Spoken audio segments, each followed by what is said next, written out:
Hi friends, నేను మీ Jafar. Welcome back to Jafar education.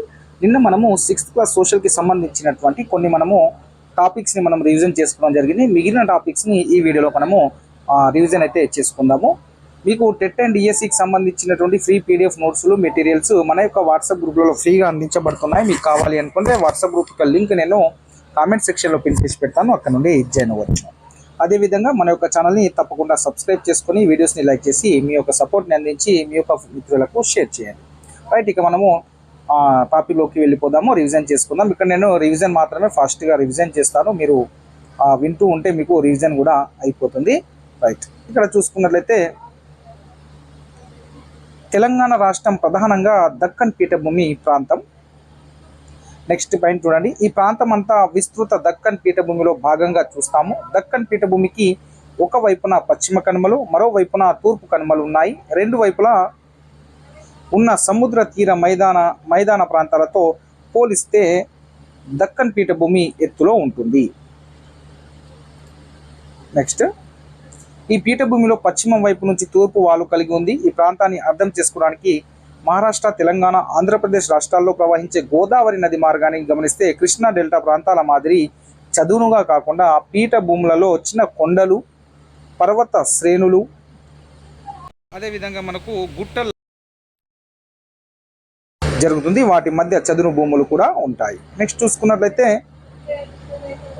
ఫలితంగా నివాస ప్రాంతము, సాగు భూమి చిన్న చిన్న విస్తీర్ణాలలో మాత్రమే సాధ్యమవుతుంది. ఈ ప్రాంతం రాళ్లమయంగా ఉండి మట్టి పొర చాలా పలచగా ఉంటుంది. సో పీఠభూమిలో మరొక ముఖ్యమైన అంశం వర్షపాతం తక్కువగా కూడా ఉంటుంది. ఇది ఇక్కడ చూసుకున్నట్లయితే మనకు తెలంగాణ పీఠభూమిలోని మహబూబ్ నగర్ జిల్లాలో ఒక గ్రామం పేరు డోకూర్. తెలంగాణ పీఠభూమిలోని మహబూబ్ నగర్ జిల్లాలోని ఒక గ్రామం పేరు డోకూర్. ఇక్కడ చూసుకున్నట్లయితే మనకు డోకూర్ గ్రామం దేవరకద్ర మండలంలో ఉంది. ఇది మహబూబ్ నగర్ పట్టణానికి సుమారు 25 కిలోమీటర్ల దూరంలో ఉంది. ఈ గ్రామం పాత పేరు డాకూర్, అంటే అర్థం బందిపోటు అని అర్థం. అంటే డాకు అంటే ఈ డాకూర్ అనేది డాకు పదం నుంచి ఈ పేరు రావడం జరిగింది. డాకు అంటే బందిపోటు అని అంటారు. సో అది రాను రాను మనకు డోకూర్గా పేరు మారడం అనేది జరిగింది. నెక్స్ట్ చూసుకున్నట్లయితే ఇక్కడ మనము ఒకప్పుడు ఈ గ్రామం చుట్టుపక్కల అడవుల్లోని దట్టమైన పొదల్లో తేలికగా దాక్కోగలగడంతో బందిపోటు ముఠాలు ఇక్కడ నివసించేవి. ప్రస్తుతం ఈ ఊరుని డోకూర్ అంటున్నారు. అక్కడ చిన్న చిన్న పొదలు ఉండడం వల్ల ఎక్కువ మంది బందిపోట్లు అక్కడ దాక్కొని వారు దొంగతనాలు లాంటివి చేసేవారు. డాకూర్ అంటే బందిపోటు అని అర్థం.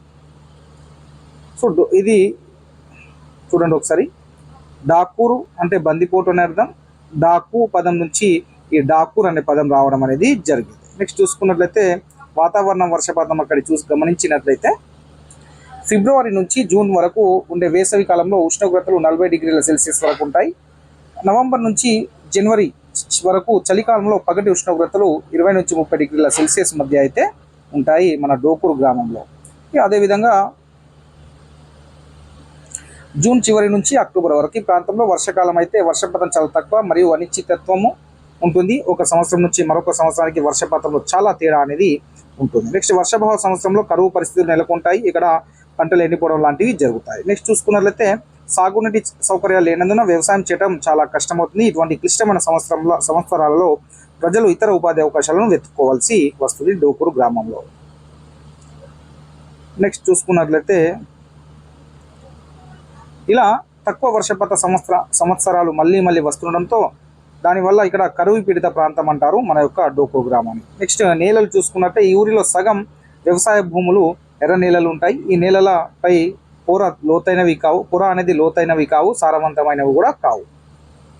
నెక్స్ట్, పంటలు ఎదుగుదలకు అవసరమైన అనేక పోషకాలు ఈ నేలలో లోపిస్తాయి. వీటిలో ఇసుక శాతం ఎక్కువగా ఉండటం వల్ల నీటిని ఎక్కువగా పట్టి ఉంచలేవు. దాంతో పంటల వేళ్ళు బలంగా విస్తారంగా పెరగవు. పంట సాగు చేసిన తర్వాత ఈ నేలలు కోల్పోయి పోషకాలు ప్రకృతి సిద్ధంగా తిరిగి పొందడానికి ఒక కాలం పాటు అయితే పడుతుంది. కాలం పాటు వీటిని పంట పండిన తర్వాత రెండో పంట కాలానికి సాగు చేయకుండా వదిలివేయాల్సిన పరిస్థితి అయితే వస్తుంది మనకు. ఇక్కడ చూసుకున్నట్లయితే నల్ల నేలలు ఉన్న ప్రాంతాలు 60 సెంటీమీటర్ల లోతు వరకు ఉంటాయి. ఈ ఊరిలో వ్యవసాయం భూమిలో చాలా తక్కువ విస్తీర్ణంలో మనకు నల్ల నేలలు లాంటివి డోకూర్ గ్రామంలో కనిపించడం అనేది జరుగుతుంది. నెక్స్ట్ చూసుకున్నట్లయితే ఇక్కడ మనకు సారవంతమైన భూములు లేవు కాబట్టి ఈ నేలలు తడిగా ఉన్నప్పుడు బంకగాను, ఎండినప్పుడు చాలా గట్టిగాను ఉంటాయి. ఇక్కడ చూసుకున్నట్లయితే మనకు ఇతర ప్రాంతాల్లో ఉండే రేగడి నేలలంతా మంచివి కాకపోయినప్పటికీ ఈ నల్ల నేలలు పంటలకు అనువైనవి. ఈ నల్ల నేలలు సారవంతమైనవి, తేమను ఎక్కువ కాలం నిల్వ ఉంచగలుగుతాయి కాబట్టి పంటలు ఎక్కువ కాలం నిలదొక్కుంటాయి. ఈ నేలలు తడిగా ఉన్నప్పుడు బంకగాను, ఎండినప్పుడు చాలా గట్టిగాను ఉంటాయి. నెక్స్ట్ నల్ల నేలలు చాలా ఉత్పాదకత కలిగి ఉంటాయి. చూడండి, నల్ల నేలలు దేన్ని కలిగి ఉంటాయి అంటే ఉత్పాదకతను కలిగి ఉంటాయి. చౌడు, గరుసు ఇతర ప్రధాన నేల రకాలు. గ్రామ భూమిలో ఇవి 30% వరకు ఉన్నాయి. వీటి వల్ల ఎక్కువగా రాళ్ళు ఉండడం వల్ల సాగుకు అనువైనవి కావు చౌడు, గరుసు నేలలు.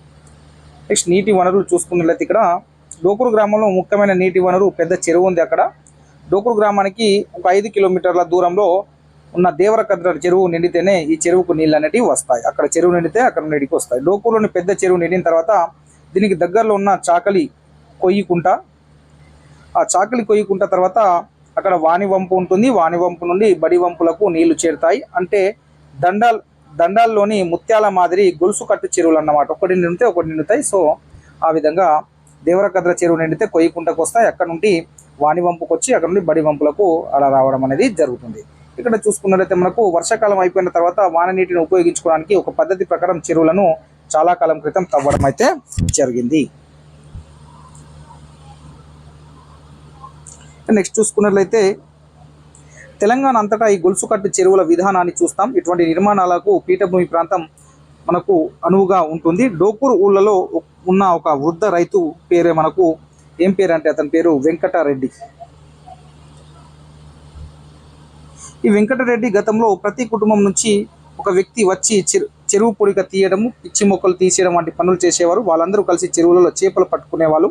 అలా పట్టుకున్న చేపలను ఊరి మధ్యలో కుప్పగా పోసి అందరూ పంచుకునేవాళ్ళు. ప్రస్తుతం వరి పంటలను చెరువులోని నీటితో కాకుండా దానికి దిగువన వైపున తవ్విన బోరు బావుల నీటిపై ఆధారపడి చేస్తున్నారు. ఒకప్పుడు చెరువు ద్వారా 400 ఎకరాల భూమి సాగు అయ్యేది. దాదాపుగా అన్ని వర్గాల ప్రజలకు చెరువు అందుబాటులో ఉండేది. కానీ ప్రస్తుతం ఏమైందంటే సాగు భూమిలో అధిక శాతం బోరు బావులపై ఆధారపడాల్సి అయితే వస్తుంది. నెక్స్ట్ బోరు బావులు చూసుకున్నట్లయితే ఇక్కడ 40 నుంచి 60 అడుగులు ఈ మన డోకూరు గ్రామంలో లోతులో నీళ్లు ఉండే బావులు ఉండేవి. అయితే ఈ బావులు ఇప్పుడు ఎండిపోయాయి. తక్కువ వర్షపాతము ఉన్న ప్రాంతం కావటం వల్ల చెరువులు పాడైపోయి వాటి నుంచి నీళ్ళు ఇంకకపోవటం వల్ల ఇక్కడ నీళ్ళు అనేటివి దొరకడం కష్టంగా మారింది. నెక్స్ట్ పీఠభూమి ప్రాంతంలో చాలా లోతుగా కానీ భూగర్భ జలాలు ఉండవు. అయితే ప్రస్తుతం ప్రతి ఒక్కరు బోరు బావులు కావాలనుకున్నారు కాబట్టి కొన్ని బోరు బావుల్లోనే నీళ్లు పడే అవకాశం ఉండడంతో నీటి కోసం పోటీ పడడం అనేది జరిగింది ఆ యొక్క ఊరిలో. ప్రతి ఒక్కరు బోర్లు తవ్వుకున్న కారణంగా గత కొంతకాలంగా భూగర్భ జలాలు ఇంకా అడుగంటిపోయాయి. ఒకప్పుడు 100 నుంచి 150 అడుగుల నీళ్లు ఉండగా ఇప్పుడు కొన్ని ప్రాంతాలలో 300 అడుగులు, మరికొన్ని ప్రాంతాలలో 500 అడుగుల వరకు తవ్వాల్సి అయితే వస్తుంది. నెక్స్ట్ చూసుకున్నట్లయితే బోరు బావుల తవ్వకం చాలా ఖర్చుతో కూడుకున్నది, విఫలమయ్యే అవకాశాలు ఎక్కువగా ఉంది. కాబట్టి ఇక్కడ మొగిలన్న అనే చిన్న రైతు ఒక బోరు బావిని తవ్వడానికి ₹1,00,000 ఖర్చు అయిందన్నాడు. అతను 4 బోరు బావులు తవ్వగా అదొక్క దాంట్లో మాత్రమే నీళ్లు పడ్డాయి అని, అది చాలదన్నట్టు ఆ బోరు బావి కింద 1 ఎకరం మాత్రమే పారుతుంది. అదేవిధంగా ఊరిలోని పెద్ద రైతు అయినటువంటి నరేందర్ రెడ్డి తన 20 ఎకరాల భూమిలో 15 బోరు బావులు తవ్వించాలని, వాటిలో 2 మాత్రమే నీళ్లు పడ్డాయని చెప్పాడు. సో బోరు బావులు ఖర్చుతో కూడుకున్నది, విఫలమయ్యే అవకాశాలు ఉన్నాయి కాబట్టి రైతులందరూ ఈ పద్ధతిలకే మారిపోయారు. ఇక నెక్స్ట్ చూసుకున్నట్లయితే గతంలో చెరువుల వ్యవస్థ బాగా ఉన్నప్పుడే చెరువు కింద ఆయకట్టు భూమితో బావిలతోనూ చిన్న రైతులకు మంచి అవకాశాలు ఉన్నాయి. ఇప్పుడు పెట్టుబడులు పెట్టి లోతుగా ఉన్న భూగర్భ జలాల ద్వారా పెద్ద రైతులు మాత్రమే ప్రయోజనం పొందే అవకాశం అయితే కనిపిస్తూ ఉంది ఆ డోకూరు గ్రామంలో. ఇక్కడ వ్యవసాయం మరియు పంటలు ఏ విధంగా ఉన్నాయి చూసినట్లయితే మనకు డోకూరు గ్రామ రైతులు పత్తి, వేరుశనగ, ఆముదం, వరి, సజ్జ, అలసంద, కంది వంటి పంటలు పండిస్తారు. గతంలో ప్రజలు ఆహార పంటలకు ప్రధానంగా తరిగిపోతున్న భూగర్భ జల మట్టాలు తీవ్రమవుతున్న సమస్య పీఠభూమి ప్రాంతమంతా రైతులు వాణిజ్య పంటలు పండించడానికి విపరీతంగా బోరు బావులను తవ్వుతున్నారు. ఈ బోరు బావులో వర్షాల ద్వారా పునరుద్ధరించబడుతున్న నీటి కన్నా వీటి నుండి ఎక్కువ నీటిని తోడుతున్నారు. తత్ఫలితంగా ప్రతి సంవత్సరం కొద్ది రోజులు ఉపయోగించే బావులలో నీరు తగ్గిపోతున్నాయి, బోరు బావులు ఎండిపోతున్నాయి. చిరుధాన్యాలు పండించే వాళ్ళు, నల్లరేగడి నేలలో పత్తి పండించే వాళ్ళు, ఎర్ర నేలల్లో వేరుశెనగ, ఆముదం సాగు చేసేవాళ్ళు, అడవి పందుల సమస్య కారణంగా వేరుశెనగ కింద విస్తీర్ణం తగ్గించి రైతులు ఆముదం అనే సాగు చేయడం అయితే జరుగుతుంది. చౌడు నేలల్లో ఎక్కువగా సజ్జలు వేస్తున్నారు.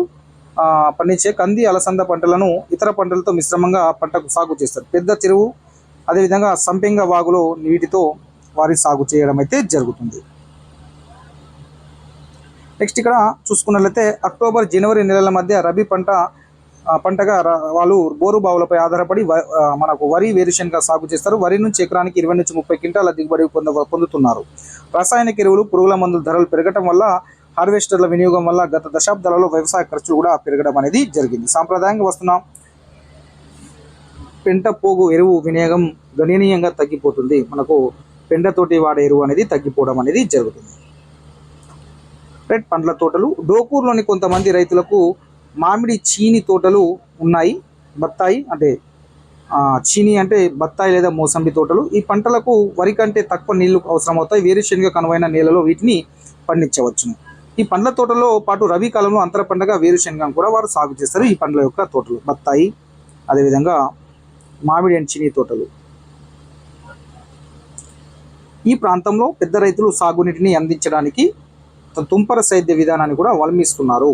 మన భూమి రాబోయే అనేక తరాల పాటు సారవంతంగా ఉండాలనే మన వినియోగం ఉండాలని పర్యావరణవాదులు విశ్వసిస్తారు. దీనికోసం మన సుస్థిర భూ వినియోగ విధానాన్ని అనుసరించాలని, అంటే భూసారాన్ని కాపాడుకుంటూ ఉండాలని అక్కడ వాళ్ళు ఒక మాట అయితే అనుకోవడం అనేది జరిగింది. అక్కడ పెద్ద మనుషులందరూ కలిసి వాళ్ళు కొద్దిగా వ్యవసాయ పద్ధతులను మార్చి వాళ్ళు రసాయన ఎరువులు కాక సేంద్రియ ఎరువులను వాడాలని వారైతే ఒక అనుకోవడం అయితే జరిగింది మన డోకూరు గ్రామస్తులు. ఇక్కడ చూసుకున్నట్లయితే ఇతర జీవనోపాధులు చూసుకున్నట్లయితే వారికి చిన్న రైతులు, వ్యవసాయ కూలీలు ఉపాధి కోసం పట్టణాలకు అటు ఇటు వెళ్ళడం అనేది పక్క రాష్ట్రాలు గోవా, మహారాష్ట్ర, పూనా వంటి ప్రాంతాలకు వలస వెళ్తారు. నెక్స్ట్, వ్యవసాయం కోసం ద్వారా ఖచ్చితమైన ఆదాయం వస్తుందన్న నమ్మకం లేదని గ్రామంలో రైతులు జీవనోపాధికి వ్యవసాయేతర పనులు కూడా చేపడతారు. పశుపోషణ ఒకసారి చూసుకున్నట్లయితే ఇక్కడ డోకూరులో కొంతమంది రైతులు పాడి పశువులను పెంచుతారు. ప్రభుత్వ సహకార సంఘాలు పాలు అమ్ముతున్నారు. పాలలోని వెన్న శాతం బట్టి దానికి లభించే ధర ఆధారపడి ఉంటుంది. లీటర్ పాలకు 30 నుంచి 40 రూపాయలు లభిస్తాయని రైతులు చెప్పారు. పాల కోసం ఎక్కువగా బర్రెలను పెంచుతారు. ఇక డోకూరులో తక్కువ భూమి ఉన్న సుమారు 20 కుటుంబాలు తమ జీవనోపాధికి ప్రధానంగా గొర్రెల పెంపకంపై ఆధారపడి ఉంటారు. వానాకాలంలో గొర్రెలు ఊరి ఉమ్మడి భూమిలో మేస్తాయి. గొర్రెల కాపరి అయినటువంటి నాగరాజు చెప్పడం జరిగింది. నెక్స్ట్ చూసుకున్నట్లయితే గ్రామం చుట్టుపక్కల ఉన్న రియల్ ఎస్టేట్ భూములను దగ్గరలోని మన్యం కొండలోను గొర్రెలను మేపుతాం. వేసవిలో గొర్రెలతో పాటు నల్గొండ మరియు ఆంధ్రప్రదేశ్లోని కర్నూలు జిల్లాకు వెళ్ళి అక్కడ వాటిని మేపుతాం. మాకు సంవత్సరానికి సుమారు ₹1,00,000 ఆదాయం వస్తుందని వారు చెప్పడం అనేది జరిగింది. వీరు భిన్నమైన వ్యవసాయ విధానాన్ని కూడా అమలు చేయడం అయితే జరిగింది. ఈ ప్రాంతంలో నేలలు అంతగా సారవంతమైన కావు కాబట్టి ప్రతి సంవత్సరం వేరుశనగ వంటి పంటను సాగు చేయాలంటే రైతులకు రసాయనిక ఎరువులు వాడాలి, బోరు బావులపై ఆధారపడాలి. అయితే వీళ్ళు మూడో సమస్య కూడా ఉంది, అది తెగుళ్ళు, పురుగు సమస్య కూడా ఉంది. ఇది నియంత్రించడానికి రైతులు ఖరీదైన పురుగు మందులు కాకుండా ఈ పద్ధతులను మార్చాలని గత కొద్ది కాలంగా వారు ఆలోచిస్తున్నారు. సమతల కట్టలు వేయడం అంటే కాంటూర్ కట్టలు వేయడం, సేంద్రియ ఎరువులు వాడడం. ఈరోజు మనకు ఆఫ్టర్నూన్ సెషన్ అప్లోడ్ చేసినటువంటి వీడియోలో ఇవి మీకు అక్కడ కనిపిస్తూ ఉంటాయి. ఇంపార్టెంట్ టాపిక్స్ కింద చెప్పడం జరిగింది.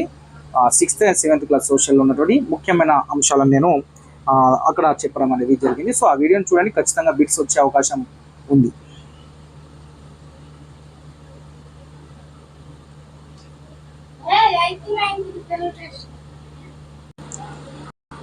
రైట్, ఇక్కడ చూసుకున్నట్లయితే వారు సేంద్రియ ఎరువులను వాడాలని, సమతల కట్టలు వేయాలని వారు అనుకున్నారు. అదేవిధంగా భూసారాన్ని పెంచాలని వారు భావిస్తున్నారు. అయితే వాణిజ్య పంట అయిన వేరుశనగ ఏక పంటగా సాగు చేయడం కాకుండా పలు ఆహార పంటలను పండించాలంటున్నారు. పాత చెరువులను, నీళ్లు వచ్చే కాలువలను బాగు చేయడం కూడా వారు చర్చించడం జరిగింది. సో సాగునీరు అందించడానికి ప్రయత్నం అయితే చేస్తున్నారు. పురుగుల నియంత్రణకు వారు వేప కషాయం వంటి సేంద్రియ పద్ధతులను అయితే అవలంబిస్తున్నారు డోకూరు గ్రామస్తులు. నెక్స్ట్ ఇతర పనులు చూసుకున్నట్లయితే వీరు వ్యవసాయేతర పనుల్లో వడ్రంగం, లోహ పని, అదే రైస్ మిల్లు వంటివి ఉన్నాయి. ఆ వడ్రంగం పనిచేసే వాళ్ళు 2 కుటుంబాలు గ్రామంలో ఉంటాయి. చూడండి, వడ్రంగం పనిచేసే వాళ్ళు ఎన్ని కుటుంబాలు ఉన్నాయి? డోకూరు గ్రామంలో 2 కుటుంబాలు మాత్రమే ఉన్నాయి, గుర్తుపెట్టుకోండి. ఇల్లు కట్టుకోవటానికి తలుపులు, కిటికీలు, పైకప్పులు వంటివి వాళ్ళు తయారు చేస్తారు. ప్రస్తుతము వీళ్ళు అనేక పనులు, విద్యుతీ పరికరాలు వాడుతున్నారు. గ్రామంలో వడ్రంగికి పనిచేస్తున్న ప్రభాకర్ చారి తమకు నెలకు ₹3,000 సంపాదన ఉంటుందని చెప్పాడు. కమ్మరి పనిచేసే కుటుంబాలు 2-3 గ్రామాల్లో మాత్రమే ఉన్నాయి. వ్యవసాయ పరికరాల పని మరమ్మతులతో పాటు వీళ్ళు వెల్డింగ్ పని కూడా చేస్తారు. ఇవి కాక ఊళ్ళోని రైస్ మిల్లు కూడా ఉంది. ప్రభుత్వ ఉద్యోగాలు చేస్తున్న కుటుంబాలు 20 దాకా ఊళ్ళో ఉన్నాయి. డ్రైవర్లుగా పనిచేసే వాళ్ళు, వాహనాలు ఉండి వాటిని బడుగాకి నడిపే వాళ్ళు కూడా ఉన్నారు. సో వాహనాలు నడిపేవారు కూడా ఈ యొక్క ఊర్లో అయితే ఉన్నారు. నెక్స్ట్ మార్కెట్ చూసుకున్నట్లయితే ఇక్కడ పండించిన వరిని దేవరకద్ర వ్యవసాయ మార్కెట్లో అమ్ముతారు. వీరు పత్తిని జడ్చర్లోను, మదనపురం అంటే వనపర్తి రోడ్డులోను అమ్ముతారు. గ్రామంలో కొన్ని కాంటాలు ఉన్నాయి, మార్కెట్లో కాంటాలు సరిగా ఉండవని చాలామంది రైతులు చెప్పడం అనేది జరిగింది. నెక్స్ట్ చూసుకున్నట్లయితే 2011 ప్రకారం అక్కడ గ్రామ నివాస ప్రాంతం చూసుకున్నట్లయితే 2011 జనాభా లెక్కల ప్రకారము ఈ గ్రామంలో 570 కుటుంబాలు ఉన్నాయి. మొత్తం జనాభా 3400. ఇందులో వివిధ కులాలకు చెందిన 350 కుటుంబాలకు ఊళ్ళో భూమి ఉంది. మిగిలిన 220 కుటుంబాలకు ఈ ఊళ్ళో చుట్టుపక్కల ఊళ్ళలో కూలి పనులపై ఆధారపడి ఉంటున్నారు. వీళ్ళకి 1/2 ఎకరం కంటే తక్కువ భూమి ఉంది. వీరందరూ వ్యవసాయ కూలీలు. వీళ్ళు వలసలు కూడా వెళ్తారని చెప్పడం అనేది జరిగింది. నెక్స్ట్ భూమి ఉన్న 350 కుటుంబాలలో 30 ఎకరాల భూమి ఉన్న పెద్ద రైతు 3-4 మాత్రమే ఉన్నారు. అధిక శాతం రైతులకు 1/2 ఎకరం నుంచి 5 ఎకరాల లోపు ఉంది. అంటే రైతులలో అధిక శాతం చిన్న రైతులే ఉన్నారు. గతంలో ఇల్లు మట్టి గోడలతో పెంకులతో వేసినటువంటి కప్పులు ఉండేవి. ఇళ్లకు కలప అంతగా ఉపయోగించే వాళ్ళు కూడా కాదు. కొత్తగా కడుతున్న ఇళ్లలో ఇటుక, ఇనుము, కాంక్రీటు, దగ్గరలో క్వారీలు కూడా రాయి, మట్టి తేలికగా దొరుకుతున్నాయి. అదేవిధంగా పేదవాళ్ళు ఇంటి కప్పులు లేదా రేకులతో కప్పి ఉంచుకుంటున్నారు. సో గతంలో డోకు గ్రామ ప్రజలు తాగునీటిని బావులపై ఆధారపడేవాళ్ళు. ప్రస్తుతం బోరు పంపులపై నీళ్లు ట్యాంకులలో ఎక్కించి తాగునీటిని పంపుల ద్వారా అయితే సరఫరా చేస్తున్నారు. కిరాణా, కోడి మాంసం, కూరగాయలు, పాన్ వంటివి కూడా అమ్ముతున్నారు. మహబూబ్ నగర్ నుంచి డోకూర్ బస్సు సౌకర్యం ఉంది. NH44కి కలిపే దేవరకద్ర నుంచి వనపర్తికి వెళ్లే కొన్ని బస్సులు డోకూర్ మీదుగా వెళ్తాయి. గ్రామస్తులలో అధిక శాతం షేర్ ఆటోలలో ప్రయాణం చేస్తారు. ఊరికి ఉత్తరం వైపున ఒక రైల్వే స్టేషన్ కూడా ఉంది. అక్కడ 3 ప్యాసింజర్ రైళ్లు కూడా ఆగడం అనేది జరుగుతుంది. నెక్స్ట్ చూసుకున్నట్లయితే మనకు పెనుగోలు కొండలలో ఒక గ్రామము. సో దాని గురించి తెలుసుకుందాం. ఇక మనము నెక్స్ట్ లెసన్ చూసుకున్నట్లయితే పెనుగోలు కొండల్లోని ఒక గ్రామము, తూర్పు కనుమలు, దక్కన్ పీఠభూమిలో తెలంగాణ పీఠభూమి యొక్క భాగము. ఈ పీఠభూమికి ఒక మూలాన తూర్పు కనుమలు కూడా ఉంటాయి. తెలంగాణలోని కొండలు పశ్చిమ కనుమలలోనివి.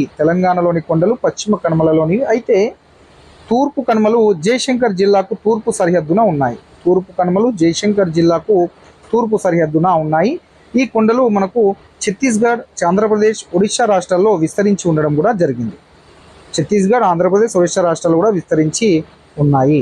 నెక్స్ట్ మనకు ఈ పెనుగోలు కొండల్లో ఒక గ్రామం. కొండలలో ఉండే అధిక శాతం ప్రజలు వివిధ గిరిజన తెగలకు చెందిన వాళ్ళు. సవర, కొండదొర, గదబ, గోండు, మన్నెదొర, ముఖదొర, కోయ. ఈ స్థానిక ప్రజలకు తమదైన ప్రత్యేక సాంస్కృతిక వారసత్వం ఉంది. చాలామంది అటవీ ఉత్పత్తుల సేకరణ మీద, వేట మీద ఆధారపడి జీవిస్తున్నారు.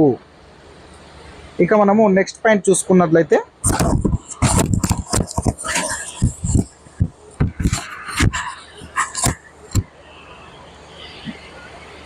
ఈ ప్రాంతం వారికి అటవీ సంపద గురించిన జ్ఞానం చాలా అపారమైనది, లోతైనది. అయితే ఈ తెగలు ప్రస్తుతం వాళ్ళ జీవితాలను ఛిద్రం చేసే అనేక సమస్యలను ఎదుర్కొంటున్నారు.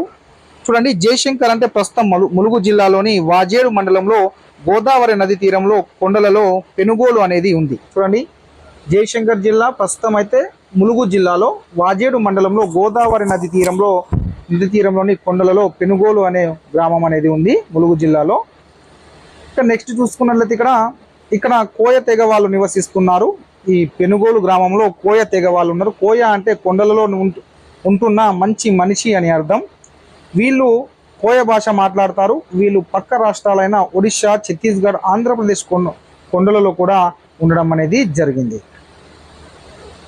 నెక్స్ట్ పాయింట్ చూసుకున్నట్లయితే చాలామంది కోయలు కొండల నుంచి వలస వెళ్ళిపోయి ఆదిలాబాదు, కరీంనగర్, వరంగల్, తూర్పు గోదావరిలోని కొన్ని ప్రాంతాల్లో స్థిరపడడం కూడా జరిగింది.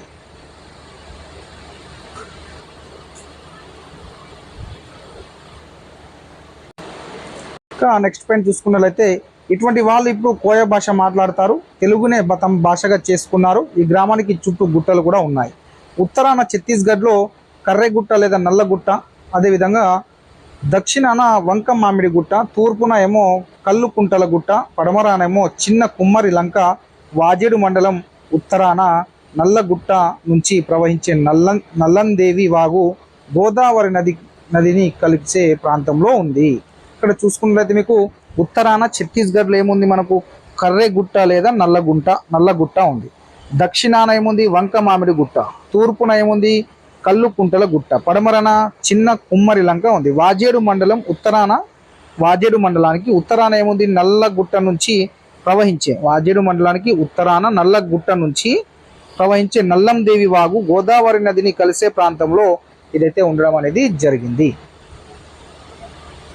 ఉత్తరాన ఛత్తీస్గఢ్లో ఇవి గుర్తుపెట్టుకునే ప్రయత్నం చేయండి, ఏ దిక్కులో ఏమున్నాయి అనేది. నెక్స్ట్ వాజేడు కొండల నుంచి దిగువన ఉన్న గుమ్మడి దొడ్డి గ్రామం, వాజేడు కొండల నుంచి దిగువన ఉన్న గుమ్మడి దొడ్డి గ్రామము. ఇక్కడ నుంచి ఒక కాలిబాట కొండపైకి వెళ్తుంది. ఈ బాట చాలా ఏటవాలుగా సన్నగా జారుతూ ఉంటుంది. నెక్స్ట్ పాయింట్ చూడండి, ఎవరైనా పొరపాటున కాలు జారితే కింద లోయలో పడతారు. దారిలో చీకుపల్లి దగ్గర ప్రఖ్యాత భోగాత జలపాతం కూడా ఉంది. సో దారిలో చీకుపల్లి దగ్గర ప్రఖ్యాత భోగాత జలపాతం ఉంది. పైకి ఎక్కుతున్న క్రమంలో దట్టమైన అడవులు, చెట్లు నరికి శుభ్రం చేసినారు, భూములు కనిపిస్తాయి. ఇలా ఖాళీ చేసిన భూములు కొండల్లో అక్కడక్కడ మీకు కనిపించడం జరుగుతుంది. ఎర్ర నేలలో వాలుగా ఉన్న ఈ భూములు అంతా సారవంతమైనవి కావు.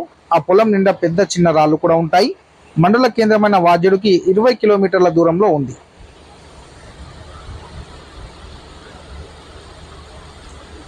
నెక్స్ట్ పాయింట్ పోడు. కోయలు పోడు అనే ప్రత్యేక పద్ధతిలో పంటలు సాగు చేస్తారు.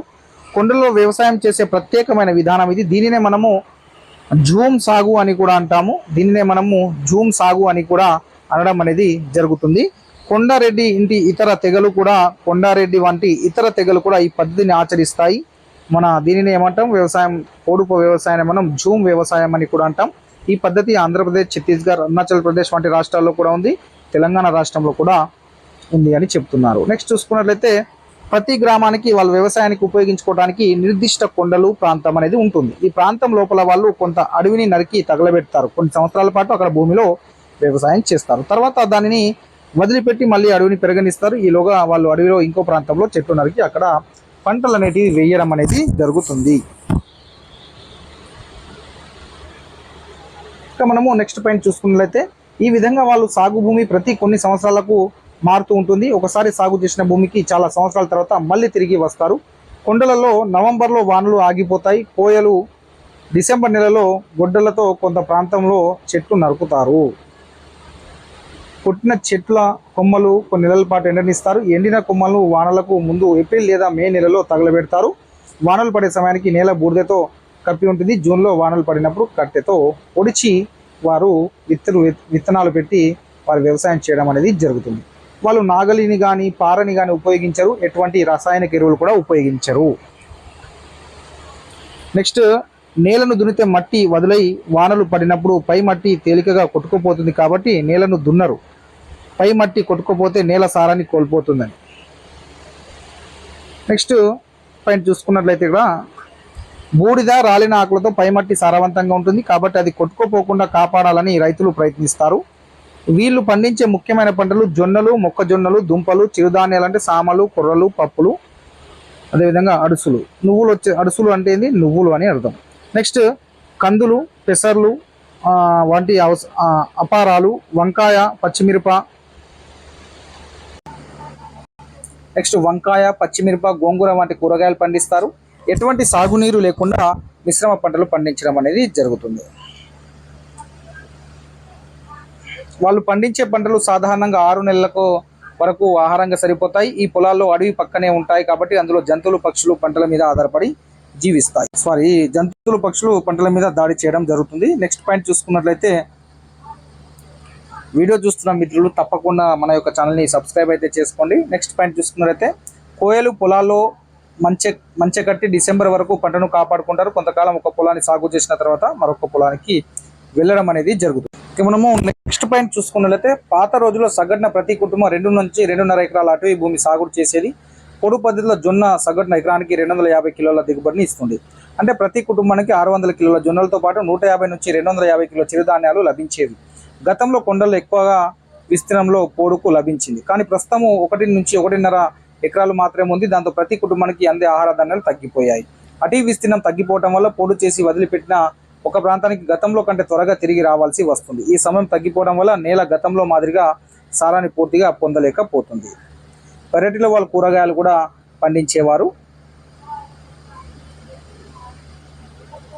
మరి కొంతమంది మేకలు, గొర్రెలు, పశువులు, కుక్కలు కూడా వాటిని పెంచుకునేవారు. కలుపేతర అటవీ ఉత్పత్తులు కూడా వారితోటి వారు ఉన్నాయి, అంటే వాటిని కూడా సేకరించేవారు. నెక్స్ట్ మనకు ఈ గ్రామంలో ప్రజలు సంవత్సరం పొడవునా అడవిపై ఆధారపడి ఉండేవారు. వారి గిరిజనుల కాలమానిని ప్రకారం, వాళ్ళ క్యాలెండర్ ప్రకారము రకరకాల పళ్ళు, దుంపలు, ఆకులు, చిన్న చిన్న జంతువులు, వేటకు సంబంధించిన కాలాలతో నిండి ఉండడం అనేది జరుగుతుంది. నెక్స్ట్ చూసుకున్నట్లయితే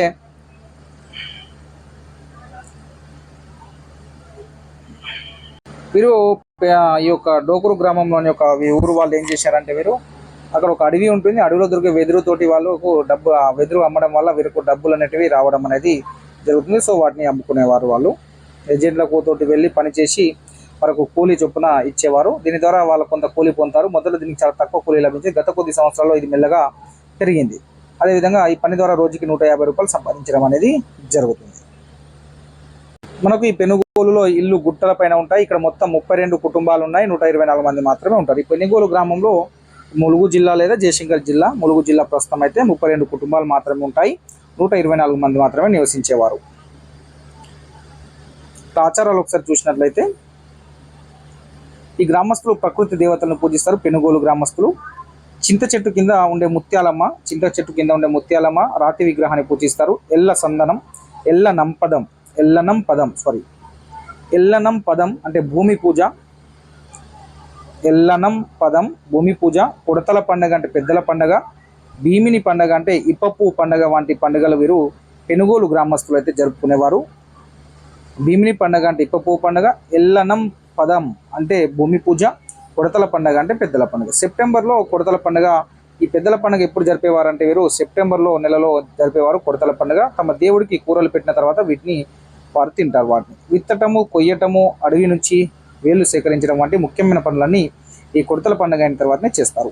పండుగలలో వేర్వేరు ప్రాంతాల్లో నివసిస్తున్న తెగ సభ్యులందరికీ సమావేశం కూడా కావడం అనేది జరుగుతుంది. కొడతల పండుగ సెప్టెంబర్ మాసంలో అయితే జరపడం జరుగుతుంది. కోయల భవిష్యత్తు ఒకసారి చూసినట్లయితే మనము ఈ కొండ తెగలు చాలా తక్కువ సంఖ్యలో ఉన్నారు. అయితే వీళ్ళు చాలా పురాతన కాలం నుంచి తమ జీవన విధానాన్ని కొనసాగిస్తున్నారు. ఇక మనము నెక్స్ట్ లెసన్ చూసుకున్నట్లయితే ఆహార సేకరణ, వేట. ఆహార సేకరణ నుంచి ఆహార ఉత్పత్తి వరకు ఆది మానవులు. ఆహార సేకరణ, వేట. కొన్ని వేల సంవత్సరాల క్రితం మానవులు అడవులలో ప్రకృతి సిద్ధంగా దొరికే ఫలాలు, పుష్పాలు, తేనె, గింజలు, దుంపలు, వేర్లను తినేవారు. నెక్స్ట్ వీళ్ళు ఆదిమ మానవులు వాటితో పాటు పక్షులను, జంతువులను వేటాడుతూ జీవనాన్ని గడిపేవారు. వారికి పంటలు పండించడం, జంతువులను మచ్చిక చేసుకోవడం కూడా తెలియదు ఆ కాలంలో. ఉత్పత్తి, వినిమయం చేసిన వాటిని ఎలా తినాలో, పచ్చిగా తినాలా, ఉడికించి తినాలా, మరి నూరి తినాలా, మరికొన్ని పదార్థాలతో కలిపి రుబ్బి తినాలా, నీటిలో నానబెట్టి తినాలా అనే విషయాలు వాళ్ళకు తెలియదు. నెక్స్ట్ వేటాడడానికి ఆ ప్రాంతంలో సంచరించే జంతువుల అలవాట్లు, జీవన విధానం గురించి వేటగాళ్ళు తెలుసుకునేవారు. నీటి కొరకు జంతువులు ఏ ప్రాంతానికి వస్తాయి గమనించేవారు. అవి ప్రమాదకరమైనవా కావా, వాటి శరీర భాగాలు, ఉపయోగాలు తెలుసుకునేవారు ఆదిమ మానవులు. నెక్స్ట్ పాయింట్ చూసుకున్నట్లయితే ఇక్కడ ఆది మానవులు ఈ విషయాలను వారి పూర్వీకుల ద్వారా తెలుసుకొని తమ సంతతికి తెలియజేసేవారు. నెక్స్ట్ రాతి పనిముట్లు చూసుకున్నట్లయితే నేడు మనం యంత్రాలను, ట్రాక్టర్లను, ఉక్కు పనిముట్లను ఉపయోగిస్తున్నాం. ఆది మానవులు రాళ్ళు, ఎముకలు, కొయ్యతో చేసిన పనిముట్లను ఉపయోగించేవారు. పెద్ద రాళ్లను జాగ్రత్తగా వేరొక రాయితో కొట్టి నునుపుగా, పదునుగా చేసి పనిముట్లు తయారు చేసుకునేవారు. ఈ పెద్ద రాతి పనిముట్లు మాంసం కోయడానికి, భూమిలో నుంచి దుంపలు తవ్వడానికి, జంతువులను వేయడానికి ఉపయోగించేవారు.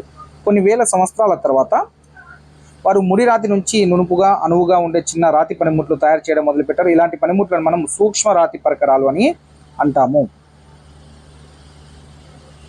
నెక్స్ట్ పాయింట్, వీటికి కొయ్య లేదా ఎముక పిడిని బిగించి వాటి కత్తులు, బాణాలు, కొడవళ్ళలాగా ఉపయోగిస్తారు. ఈ పరికరాలు నేలలో గోతులు తవ్వడానికి, చెట్లను తవ్వడానికి కూడా ఉపయోగించడం అనేది జరుగుతుంది. నెక్స్ట్ సూక్ష్మరాతి పరికరాలు ఏ జిల్లాలో లభించాయంటే ఆదిలాబాద్ జిల్లా గన్పూర్లో. రాతి నుంచి చెక్కిన బ్లేడ్లు నల్గొండ జిల్లా ఏలేశ్వరంలో. ఇక్కడ చూసుకున్నట్లయితే ఆదిలాబాద్ జిల్లా మన ఉట్నూరులో, అదేవిధంగా ఆదిలాబాద్ జిల్లా గన్పూర్లో ఈ యొక్క సూక్ష్మరాతి పరికరాలు లభించడం జరిగింది. రాతి నుంచి చెక్కినటువంటి బ్లేడ్లు ఏమో నల్గొండ జిల్లాలోని ఏలేశ్వరంలో లభించాయి. నాగర్ కర్నూలు జిల్లా అమ్రాబాద్లో పెద్ద మొత్తంలో పురాతన పనిముట్లు లభించడం అయితే జరిగింది.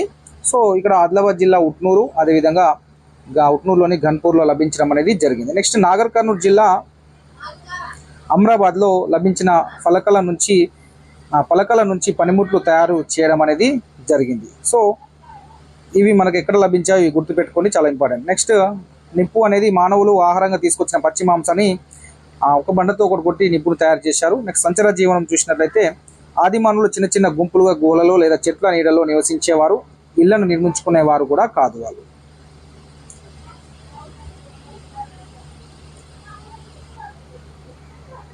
ఇక మనం నెక్స్ట్ పాయింట్ చూసుకున్నట్లయితే ఒక ప్రాంతం నుంచి మరొక ప్రాంతానికి పోతూ సంచార జీవనం గడిపారు. ఒక ప్రాంతం నుంచి మరొక ప్రాంతం నిరంతరం సంచరించే వారిని సంచార జీవులు అంటాం. చిత్రకళ వివిధ ప్రాంతాల్లో గుహల గోడలపై రాతి స్థావరాలపై ఆది మానవులు ఆ జంతువులు వారు వేటాడే సంఘటనలు చిత్రించారు. వారు కొన్ని రంగులను రాళ్లను పిండి చేసి జంతువుల కొవ్వును కలిపి చిత్రాలు వేయడానికి అవసరమైన రంగులను తయారు చేసుకున్నారు. చిత్రించడానికి వెదురు కుంచెలను అంటే బహుశా వారు ఇలా చిత్రించడానికి మతపరమైన ప్రాముఖ్యత ఉండి ఉండవచ్చని అయితే చెప్తున్నారు.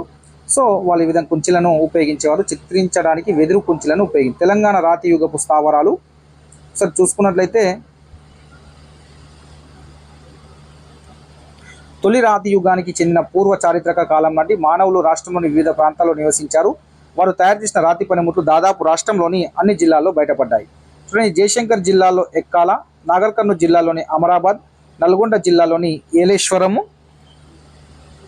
అదేవిధంగా పెద్దపల్లి జిల్లాలోని రామగుండము, ఆదిలాబాద్ జిల్లాలోని ఉట్నూరు, నిజామాబాద్ జిల్లాలోని ఆర్మూరు, సంగారెడ్డి జిల్లాలోని మంజీరా లోయ, అదేవిధంగా భద్రాద్రి జిల్లాలోని చర్ల అనే ప్రాంతాల్లో ఈ సూక్ష్మరాతి చిత్రకళ స్థావరాలు బయటపడడం అనేది జరిగింది. నెక్స్ట్ పాయింట్ చూసుకున్నట్లయితే పూర్వ చారిత్రక కాలం నాటి తెలంగాణ ప్రజలు పెద్ద సంఖ్యలో సూక్ష్మరాతి పరికరాలను చిత్రాలను ఇక్కడ వదిలి వెళ్ళారు. ఇటువంటి చిత్రాలు వరంగల్ జిల్లా తిరుమలగిరి గ్రామంలో ఈ పాండవుల గుట్ట గల రాతి గుహలలో గోడలపై కనుగొనబడ్డాయి. సో రాతి చిత్రకళలు ఈ ఎక్కడ బయటపడ్డాయి అంటే వరంగల్ జిల్లాలోని తిరుమలగిరి గ్రామంలోని పాండవుల గుట్టలో రాతి గుహల గోడలపై కనిపెట్టడం జరిగింది. ఈ రాతి చిత్రకళ ప్రపంచంలోనే తెలంగాణకు విశిష్ట గుర్తింపు తీసుకురావడం అనేది జరిగింది. నెక్స్ట్ పూర్వ చారిత్రక యుగం నుండి కాకతీయుల దాకా పద్మనాయక రాజుల కాలం వరకు ఈ చిత్రకళ ఒక ప్రత్యేకతను కలిగి ఉంది. ఖమ్మం జిల్లాలోని పెనుబల్లి మండలం రామచంద్రాపురంలో నీలాద్రి గుట్టలు ఉంటాయి. ఇక్కడ రాతి స్థావరాలు చూడవచ్చు. నెక్స్ట్ రాతి చిత్రకళలో వేట, పోరాడుతున్న సన్నివేశాలు, తేనె సేకరణ, నృత్యం చేయటం, సంగీతం మొదలైనవి చూపించడం జరిగింది. దాంతోపాటు ఇక్కడ వాళ్ళు ఎద్దు, బర్రె, మూపురం ఎద్దు, జింక, ఏనుగు, అడవి మేక, పులి ఇలా మొదలైనటువంటి కొంగ, నెమ్లి, తేనెటీగలు, సీతకోచిలుత వీటితో పాటు రేఖాగణిత చిహ్నాలు, మానవ చిత్రాలు, విల్లు, బాణం, కత్తి, బరిసె వంటి ఆయుధాలు కూడా మనకు రాతి చిత్రాల్లో మనకు కనిపించడం జరిగింది. నెక్స్ట్ నేటి కాలంలో వేటగాళ్ళు. నేటికి కూడా ప్రపంచంలో వివిధ ప్రాంతాల్లో అనేక సమూహాల మానవులు వేటాడడం అనేది ఆహార సేకరణ కోసం తద్వారా వాళ్ళు వేటాడడం అనేది చేస్తున్నారు. మన రాష్ట్రంలో కొంతమంది యానాదులు, చెంచులు ఈ విధమైన జీవితాన్ని నేటికి గడుపుతున్నారు. ఎవరెవరు? యానాదులు, చెంచులు. నేటికి యానాదులు, చెంచులు అయితే వాళ్ళు వేటాడుతున్నారు. వారి జీవన విధానాన్ని అర్థం చేసుకొని కొంతమంది పరిశోధకులు వారితో సహజీవనం కూడా సాగించారు. వారి గురించి అధ్యయనం చేశారు. కొన్ని వేల సంవత్సరాల క్రితం ఆది మానవులు అడవులో ఏ విధమైన జీవితం గడిపారో ఊహించుకోవడానికి అధ్యయనం తోడ్పడడం అనేది జరుగుతుంది. నెక్స్ట్ సమజీవనం అంటే ఆది మానవులు చిన్న సమూహాలుగా ఏర్పడి సంచార జీవనాన్ని గడిపారు. అప్పుడు స్త్రీ పురుషులు అందరూ కలిసి వేటాడి ఆహారాన్ని సంపాదించుకునేవారు. ఆహార అన్వేషణలో స్త్రీలు, పిల్లలు చాలా సంతోషంగా పాల్గొని చిన్న జంతువులను వేటాడి ఆహారాన్ని సంపాదించేవారు. పెద్ద జంతువులను వేటాడడాన్ని కొన్ని రోజుల ప్రణాళిక ద్వారా పురుషులు నిర్వహించేవారు. ఆనాటి వేటగాళ్ళు వేటాడిన ఆహారాన్ని సమూహంలోని ప్రజలందరితో పంచుకునేవారు. నెక్స్ట్ మాంసం, చేపలు, పండ్లు, ఆకులు, దుంపలు, అడవి ధాన్యాలు నిల్వ చేసే వసతులు ఆనాటి మానవులకు ఉండేవి కావు. నేటి కాలంలో మనం తినే ధాన్యాలు, పప్పు దినుసులు త్వరగా చెడిపోవు. అంతేకాక కొన్ని నెలల వరకు చెడిపోకుండా కాపాడుకోవడానికి జాడీలు, డబ్బాలు లభిస్తున్నాయి. కానీ సంచార జీవితం గడిపిన ఆది మానవులకు ఇలాంటి వసతులు ఉండేవి అనేటివి కావు. సో వేటాడిన అడవిలో దొరికిన ఆహారాన్ని పంచుకోవడం వల్ల వారికి ధనిక పేద తేడాలు ఉండేవి కాదు. ఒకరికి మరొకరు సమానంగా వ్యవహరించేవారు. అందరూ కలిసిమెలిసి చర్చించి కొన్ని ముఖ్యమైన నిర్ణయాలు తీసుకునేవారు. ఆదిమ మానవులు అడవిలో జంతువులను వేటాడినప్పటికీ అడవిలో వృక్షాలు, జంతువులు, నదులు, పర్వతాల పట్ల ఎంతో గౌరవాన్ని కూడా కలిగి ఉండేవారు. వారికి సరిపడేంత ఆహారం సంపాదించుకోవడానికి వీటిని తరచుగా పూజించేవారు కూడా. వారు ఆహార సేకరణ నుంచి ఆహార ఉత్పత్తి వరకు చూసుకున్నట్లయితే కేవలం 12,000 సంవత్సరాల నుంచి మాత్రమే మానవులు ఆహారాన్ని పంటలు పండించడం ద్వారా సంపాదించుకుంటున్నారు. దాదాపు 12,000 సంవత్సరాల క్రితం ప్రపంచ వాతావరణంలో గొప్ప మార్పులు మనకు సంభవించాయి. ఉష్ణోగ్రత విపరీతంగా పెరిగింది. దీనివల్ల అటవీ ప్రాంతాలు కొన్ని గడ్డి భూములుగా మారిపోవడం అనేది జరిగింది. ఈ గడ్డి భూములకు పశువులకు, గొర్రెలకు, మేకలకు అవసరమైన గడ్డిని అందించాయి. మానవులకు కూడా తినడానికి నీటి నుంచి తృణధాన్యాలు లభించేవి మనకు గడ్డి భూముల నుంచి. నెక్స్ట్ క్రమంగా ఆది మానవులు ఈ గడ్డి భూములను, వాటిపై ఆధారపడిన ఉన్నటువంటి జంతువులను పరిశీలించి వాటిపై ఆధిక్యతను సంపాదించుకున్నారు. దీని ఫలితంగా జంతువులను మచ్చిక చేసుకోవడము, అదేవిధంగా మొక్కలను పెంచడం మొదలైంది, స్టార్ట్ అయింది. నెక్స్ట్ పంటలు పండించడం, జంతువుల పోషణ. క్రమంగా ఆది మానవుల్లో పురుషులు, స్త్రీలు, పిల్లలు ఏ ప్రాంతాల్లో ఆహారానికి అనువైన మొక్కలు పెరుగుతున్నాయో, విత్తనాల నుంచి కొత్త మొక్కలు ఎలా మొలకెత్తుతాయో పరిశీలన చేయడం మొదలుపెట్టారు. దీనికోసం వారొక మొక్కలను, పక్షులు, జంతువుల నుంచి కాపాడి వారు కూడా చెట్లను పెంచడం అనేది స్టార్ట్ చేయడం జరిగింది. నెక్స్ట్ ఫలితంగా మొక్కలు పెరిగి పంటలు పండాయి. ఆహారంగా ఉపయోగపడే మొక్కలు పెరిగే ప్రాంతాలలో ప్రజలు స్థావరాలు ఏర్పరచుకొని పంటలు పండించారు. ఇక ఇలా భూమిపై వివిధ ప్రాంతాలలో వీరికి జీవనాధారాలు పంటలు పండించే వివిధ సమూహాలు రేతు సమూహాలుగా ఏర్పడ్డాయి. నెక్స్ట్ వివిధ ప్రాంతాలలోని ప్రజలు వరి, గోధుమ, జొన్న, పప్పు ధాన్యాలు, తృణధాన్యాలు, దుంపలు, కూరగాయలు పండించడం నేర్చుకున్నారు. రకరకాల పంటలను, కూరగాయలను ఎలా పండించాలో కూడా వారు ఒకరినొకరు తెలుసుకోవడం అనేది జరిగింది. ఈ క్రమంలో వారు తినగా మిగిలిన ఆహారాన్ని వారి నివాసాల దగ్గరకు వచ్చి గడ్డి తినే సాధు జంతువులకు పెట్టి వాటిని పచ్చిక చేసుకోవడం కూడా జరిగింది. ఈ విధంగా పెంచుకునే జంతువులకు క్రూర మృగాల నుంచి రక్షణ కల్పించేవారు. ఈ విధంగా జంతువులను మచ్చిక చేసుకుని పెంచుకోవడం వల్ల వారికి మాంసం, జంతు చర్మం, పాలు మొదలైనవి లభ్యమయ్యాయి. వారు క్రమంగా ఎద్దులను, గాడిదలను వ్యవసాయానికి, సరుకులను మోయటానికి ఉపయోగించేవారు. మచ్చిక చేసుకోవడం. ఆది మానవులు సాధారణంగా అధిక దిగుబడినిచ్చే, రోగాల బారిన పడకుండా ఉండే మొక్కలను, జంతువులను ఎంపిక చేసేవారు.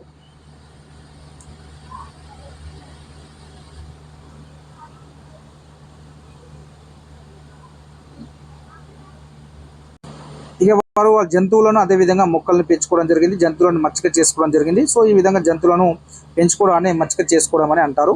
ఈ విధంగా కొన్ని వందల సంవత్సరాలుగా వారికి వివిధ రకాలుగా ఉపయోగపడే మొక్కలు, జంతువులను పెంచుకున్నారు. ఇక ప్రజలందరూ మొక్కలు, జంతువులను పెంచేవారు కాదు. చాలామంది ఇంకా అడవుల్లో జంతువులను వేటాడే ఆహారాన్ని సమకూర్చుకునేవారు. వ్యవసాయం కూడా అందరూ ఒకే విధంగా చేసేవారు కాదు. మొదట అటవీ ప్రాంతాల్లో పోడు వ్యవసాయంతో పాటు వేట, ఆహార సేకరణ సాగించేవారు. నేలను దున్ని ఎరువులు ఉపయోగించడం ద్వారా సారవంతం చేయవచ్చి వారు కొందరు తెలుసుకున్నారు. దీంతో ప్రతి సంవత్సరం సారవంతమైన నేల కోసం దూర ప్రాంతాలకు వెళ్ళనవసరం లేదని తెలుసుకున్నారు. వారు వ్యవసాయంలో జంతువులను, నేలను దున్నడానికి, పంటల రవాణాకు, ఎరువులకు, ఇతర అవసరాలకు ఉపయోగించేవారు. దీనివల్ల పశు పోషణతో పాటు వ్యవసాయం అమల్లోకి రావడం అనేది జరిగింది. స్థిర జీవనం సాగించారు. చూసినట్లయితే ఆది మానవులు పంటలకు నీరు పెట్టడానికి, జంతువుల, పక్షుల నుంచి వాటిని కాపాడడానికి, కలుపు తీయడానికి పంటలు పండే ప్రదేశంలో ప్రజలు నివాసాలు ఏర్పరచుకున్నారు. పంట కోసిన తర్వాత దాని అంతా ఒకే రోజు తినలేరు కాబట్టి నిల్వ చేయడం మొదలుపెట్టారు. పండించిన ధాన్యాన్ని 6 నెలల నుంచి సంవత్సరం దాకా నిల్వ ఉండేలా చర్యలు తీసుకున్నారు. నెక్స్ట్ ఒక చోట ఇల్లు కట్టుకొని స్థిర నివాసం కూడా ఏర్పరచుకుంటేనే ధాన్యాన్ని నిల్వ చేయడం సాధ్యమవుతుందని అనుకున్నారు. ఈ పరిస్థితులు స్థిర జీవనానికి దారితీశాయి. వాళ్ళు వంటకు పొయ్యి, ధాన్యము దంచేందుకు రోలు అవసరమయ్యాయి. సో పురావస్తు శాస్త్రవేత్తల తవ్వకాలు వారు ఉపయోగించిన రాతి పనిముట్లు, పాత్రలు, గుడిసెలు, ఇతర పనిముట్లు అవశేషాలు లభ్యమయ్యాయి. వీటితో పాటు కొన్ని చోట్ల చాలా సంవత్సరాల క్రితము ఆది మానవులు నిప్పుపై కాల్చిన ధాన్యం కూడా మనకు లభ్యమైంది అయితే జరిగింది. నెక్స్ట్ చూసుకున్నట్లయితే ఇక్కడ 12,000 సంవత్సరాల క్రితం నిల్వ చేసిన ఆహారాన్ని పురావస్తు శాస్త్రవేత్తలు కనుగొన్నారు. 12,000 సంవత్సరాల క్రితం నిల్వ చేసిన ఆహారాన్ని. నెక్స్ట్ ఆనాటి రైతులు చెట్లను, కొమ్మలను నరకడానికి వీలుగా ఉండే కొత్త రకం రాతి పనిముట్లను తయారు చేసుకున్నారు. వీటిని నవీన రాతి పరికరాలని పురావస్తు శాస్త్రవేత్తలు అంటారు. సో ఆనాటి వ్యవసాయదారులు అనువైన రాతిని మరొక రాతిపై పెట్టడం ద్వారా గొడ్డలు లాంటి పరికరాలను తయారు చేశారు. ఇలా సానపెట్టిన గొడ్డలకు కొయ్యపిడి బిగించేవారు. కొత్త పనిముట్లు పంటలు పండించడం ద్వారా ఆది మానవులకు జీవన విధానంలో మౌలిక మార్పులు తీసుకొచ్చాయి. ఈ కొత్త రాతి పనిముట్లతో వ్యవసాయం చేసిన కాలం నవీన శిలాయుగం లేదా అదేవిధంగా కొత్త రాతి యుగము అంటాము. అంటే కొత్త పనిముట్లతో వ్యవసాయం చేశారు కాబట్టి నవీన శిలాయుగం లేదా కొత్త రాతి యుగం అంటారు. మధ్యప్రదేశ్లోని నంద్రా గ్రామం వద్ద రాతి పనిముట్లు లభ్యం కావడం జరిగింది. మధ్యప్రదేశ్లోని ఎక్కడ? నంద్రా గ్రామం వద్ద. నెక్స్ట్ మన తెలంగాణలో మహబూబ్ నగర్ జిల్లాలోని సేరుపల్లిలో మనకు నవీన శిలాయుగం నాటి రాతి పనిముట్లు లభ్యం కావడం అనేది జరిగింది సేరుపల్లిలో.